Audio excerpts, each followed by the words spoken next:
It's now time to discuss college football. Let's talk a little college football. College football starts next Saturday in Texas. It does. Caw. North Texas at UTEP.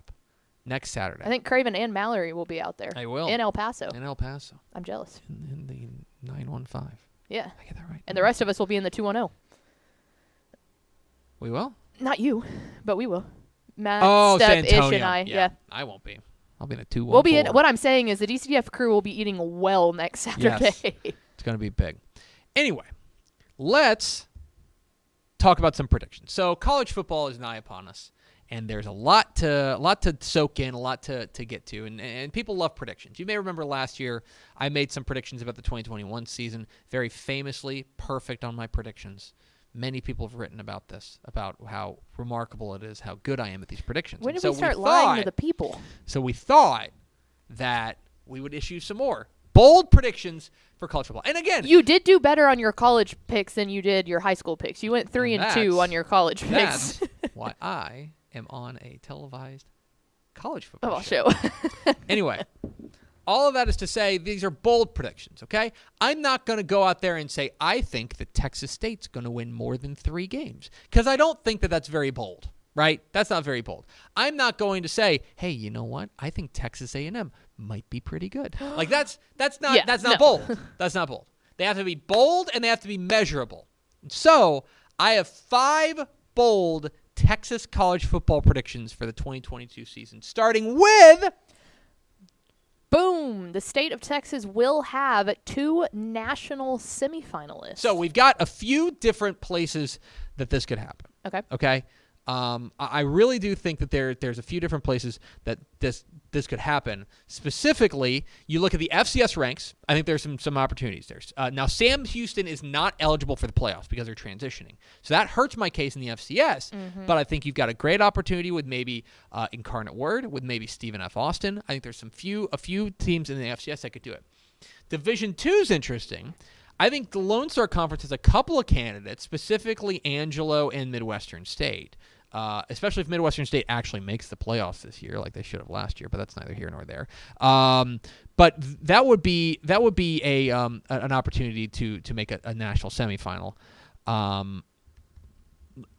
Division III is where I feel pretty good. Yeah, because I think there's a fair chance that both Mary Hardin-Baylor and Hardin-Simmons get into the playoffs, and I think they're 2 of the 3 best teams in the nation.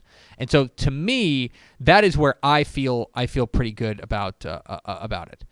But then there's another one that I want to throw out there, and I think that this is maybe flying under people's radar, and that is, I think there's a chance that we have it in the junior college ranks. Okay. I think that there is an opportunity that we could have a national semifinalist in the junior college ranks. Specifically, this is the SWJCFC. They last year the 4 semifinalists were Iowa Western, Snow College, New Mexico Military, who won the national championship, by the way, and Northwest Mississippi.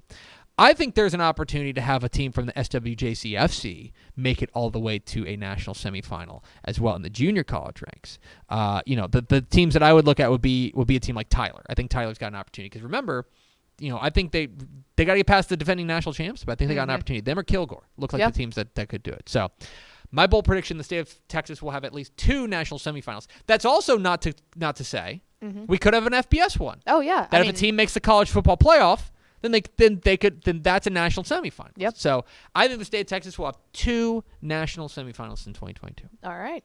My next bold prediction: the state of Texas will have a Heisman finalist. Couple of candidates. Yeah, I feel good about this one. Couple of candidates here. I think it is bold, but I do feel good about it. I think the one that everybody's going to look at is Bijan Robinson. Yes. I think everybody's going to look at Bijan Robinson and say he's got an opportunity.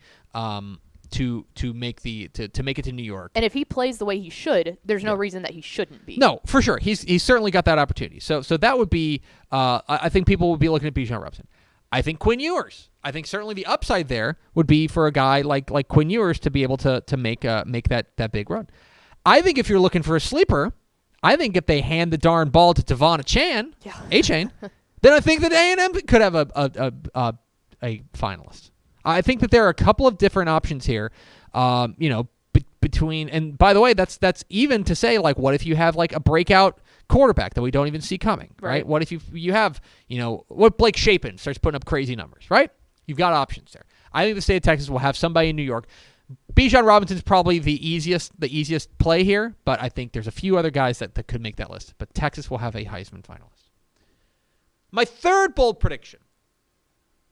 Boom. Of the 12 FBS teams in Texas, 8 will be bowl eligible. So it's a pretty big number. So there's 12, right? So you're saying that 2/3 of them are going to be bowl eligible. And if you take a look at last year, this was, I believe we had, let's see if we can go through it, okay? So Houston was bowl eligible, right? SMU was bowl eligible. So, and by the way, for the sake of bowl eligibility, we're saying 6 wins. You got to get 6 wins. Okay. I don't know if, there are teams like, for example, if Rice gets to 5-7, they've got a really good shot of going to the bowl. Yeah, if with there's their not enough APR. teams because of the APR. We're not counting them. I'm saying 6. Well, and there are sometimes like Texas State has had 6 wins, but they still get kicked out of the bowl. Right. So they were eligible. Exactly. Right. Houston, SMU were bowl eligible last year. Okay. Baylor was bowl eligible last year. Tech was bowl eligible last year, right? So that's 4 right there.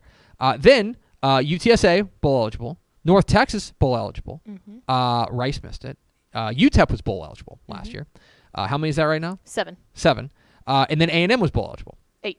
So there you go. There were 8 last year. I think it'll happen again. So basically, here's what you're banking on. I think Houston is a lock for a bowl. I don't think I'm going on a limb. No, I think they're going to be absolutely not. In fact, let's just say that the 3 teams that were ranked in the AP poll are locks for bowls: Baylor, A&M, and Houston. Yes. Right? I think it would be pretty shocking if any of those missed a bowl. Yes. Right? So that's 3. I feel really good about SMU making a bowl. I don't think that there should be any problem there. I think SMU makes a bowl. That's 4. I think UTSA should make another bowl. That's 5. That's 5. I think that, so then you got 5. You need 3 more out of the list of teams that did make a bowl last year. Like Texas. Should. Texas should. Texas Tech has, I think, tough schedule but has an opportunity. I think I feel pretty good about TCU making a bowl. I think TCU is going to make a bowl as well. Texas State might be a struggle. Rice, I think, has an outside shot. UTEP, I think, has a good chance to make a bowl again. Yep. And I think North Texas. I think of those, basically there's 6 teams, and you really only need 2 of them to make a bowl. So I think you're going to have 8 bowl-eligible teams from the state of Texas in 2022. I like that. And it's funny because like, you talk about it and you think, oh, that should be easy. And then you look at it and go, it's not. Well, especially with all the new coaches. Exactly right. Some of them are, there's going to be a couple that underachieve, but how exactly does it play out? But there's a lot of combinations I think you can see. My 4th bowl prediction.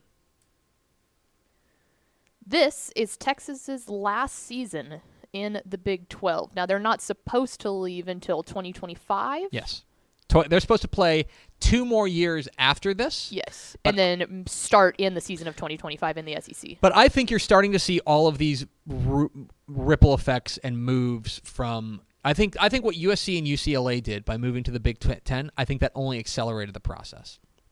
And maybe, who knows, because you remember last year, or this year, the Conference USA is going to have a new look because Marshall's gone and Charlotte's gone. They're both off to the American Athletic Conference. They decided to leave early. And Old Dominion. There was 3 of them. They lost 3. Conference USA lost 3. They're on the move.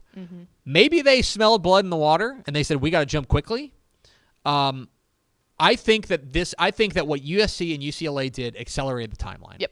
And I think that the SEC is going to look around and say, all right, let's get these guys locked in. Because especially in time for what would be a new TV deal, I think this is Texas's final season in the Big 12. I do not think they will play another Big 12 game after whoever they end the game. They're looking at Texas and OU as a package deal, right? Oh, absolutely. Okay. Yes. Because that's where the issue. Texas, I think, has the money to bounce. So that is my 4th bowl prediction. This All is Texas' final season in the Big 12. And finally, Houston will become the first Texas team to be selected for the college football playoff, which means that they would fill the Cincinnati gap that was last year. Right. Now, this is obviously a bold prediction. Yes. You're talking about not only a team making the college football playoff, but a group of 5 teams making the college football playoff. And so what you're saying is not only are they going undefeated, but you're also saying that the rest of the nation is going to fall in such a way that it allows an undefeated AAC champion to make it into the college football playoff. Well, and I think even further than that, last year was the first time that the playoff committee allowed in a group of 5 school. So to say that they would willingly do that 2 years in a row is enough of a dice roll with everything else falling into place. So look, first of all, I think the schedule sets up really, really well for them. Once they get into conference play, or really once they get past out of non-conference, once they get into conference play, I think they're going to have I think they're going to be favored in pretty much every game. At SMU might be tough. At Navy's always annoying, but I think Navy's going to be down again. They do go to Memphis, but I don't think that's as big of a game as it has been in past years. The thing for Houston that could trip them up is that all their best games are on the road. They have a terrible home schedule. There are 2 very tough non-conference games. One's at UTSA in the opener, and the next one's at Tech. Those are the real hurdles for them. And by the way, then they come home. You know who their home opener's against? Kansas.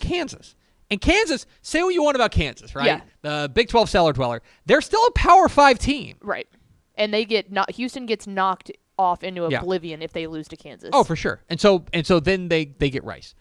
I think it's going to happen. I think this is the team to do it. I think the Houston Cougars are going to become the first Texas team to be selected for the college football playoff. Go Cougs. There you have it, my 5 bold college football predictions I like them. for 2022. I think they're relatively bold. They are. I feel good about them. You done well. Let's see if I can be perfect once again. What?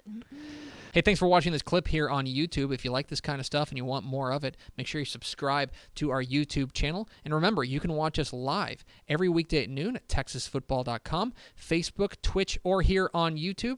And if you want more of the best coverage of football in the state of Texas, check out TexasFootball.com and become a Dave Campbell's Texas Football Insider at TexasFootball.com/subscribe.